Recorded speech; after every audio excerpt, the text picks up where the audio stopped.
Kardeşten ve serden geçtiler. Evet kıymetli misafirler, Hüdapar Şanlıurfa Teşkilatı'nın düzenlemiş olduğu Halkla Buluşma programına hepiniz hoş geldiniz, sefalar getirdiniz.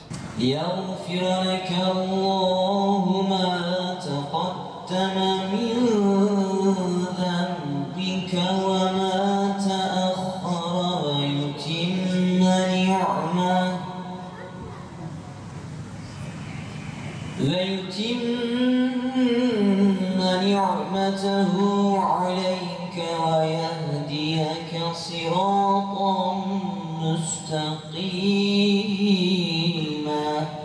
Bundan sonra hiçbir şey eskisi gibi olmayacak. Dini, dili, ırkı, mezhep ve meşrebi ne olursa olsun insanlık için daha müreffeh ve daha adil yarınlar için daha hızlı adımlar atılacağına inanıyoruz. Bundan sonraki süreçte herkes Hüdapar'ın siyaset anlayışını görecek ve örnek alacaktır.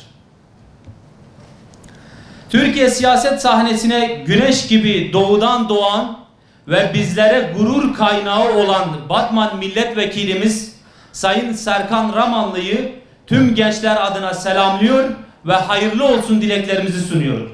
13 Mayıs'ta söylediklerini 16 Mayıs'ta inkar etmeye başladılar. O sevgi pıtırcıkları birdenbire canavara dönüştü. O herkese mavi boncuk dağıtanlar, herkese şirin görünmeye çalışanlar insanlarımıza hakaret etmeye başladılar. Depremzedelerimizi aşağılamaya başladılar. Hani herkesi kucaklıyordunuz? Hani bütün insanları seviyordunuz? Nerede kaldı sizin o iddianız? Demek ki hepsi yalanmış. Kaybettiklerini anladıklarında gerçek yüzlerini ortaya koydular. Şimdi neye sarılıyorlar?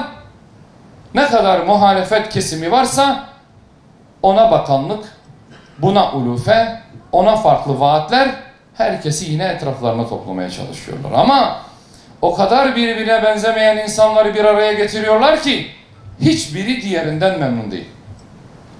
Hiçbiri diğerinden razı değil. Aralarında güven diye bir şey de yok. Ama işte bugün de duyduk, dün de duyduk. Her şeye rağmen Sayın Kemal Kılıçdaroğlu'na destek vereceğiz diye tek tek açıklamaya başladılar. Siz onların samimi olduklarına inanıyor musunuz?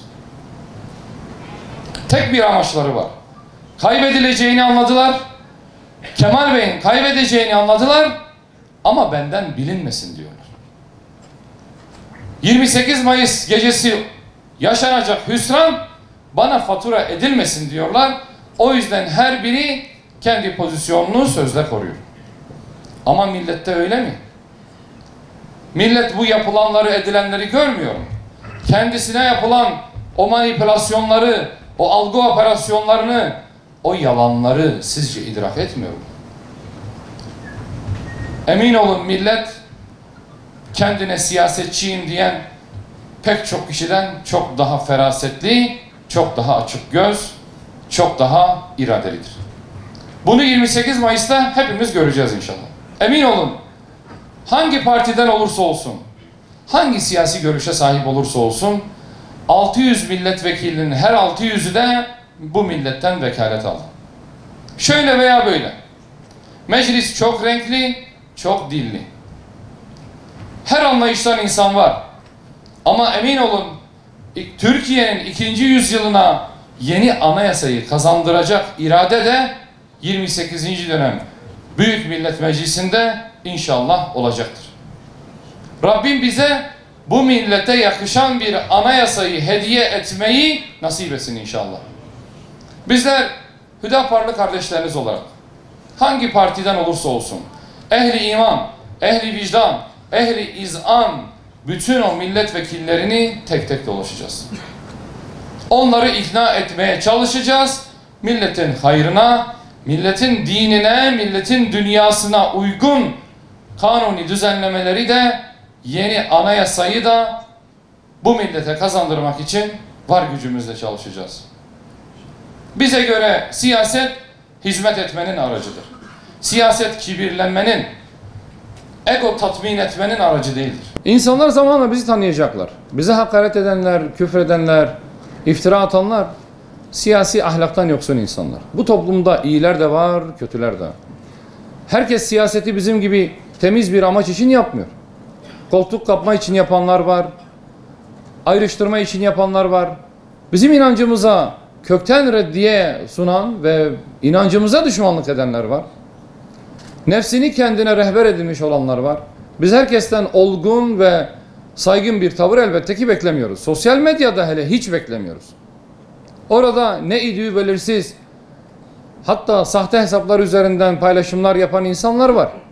Bunların önünün alınması lazım. Sosyal medya düzenlemesinin özellikle bunlar için yapılması lazım ama hala etkin bir sosyal medya kontrolü düzenlemesi yok.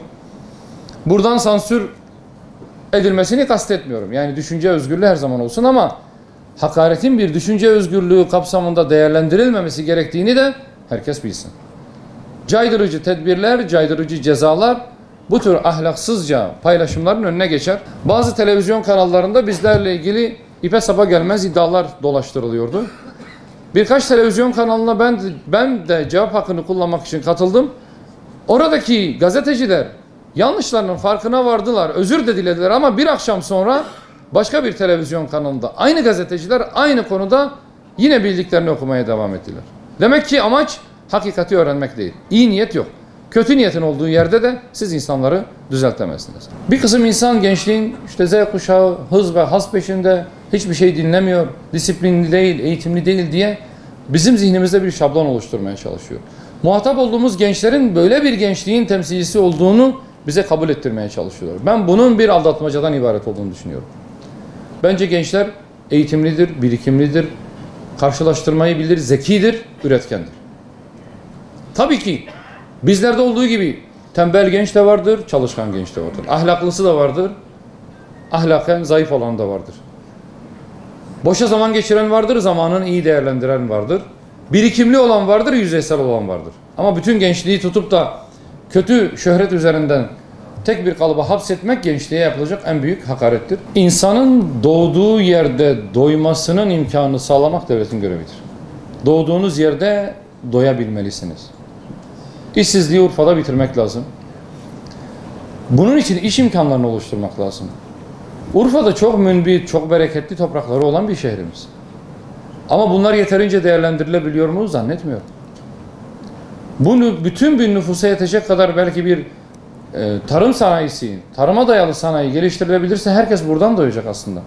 Hiç kimse 1000 kilometre öteye çalışmaya mecbur kalmayacak. Ve oradaki yaşam şartlarını, koşullarını biliyorum. Ben çok rapor okudum onunla ilgili. Çok kötü şartlarda, bir insanın tahammül edemeyeceği şartlarda tarım işçisi olarak Urfalı kardeşlerimiz, bacılarımız batıya gidiyorlar.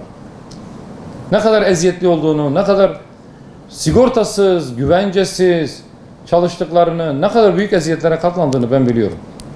Çözüm oraya gidenlerin şartlarını belki kısa vadede iyileştirmek olabilir ama asıl çözüm o değil. Asıl çözüm Urfa insanının doğduğu yerde doyabileceği imkanlara kavuşmasıdır.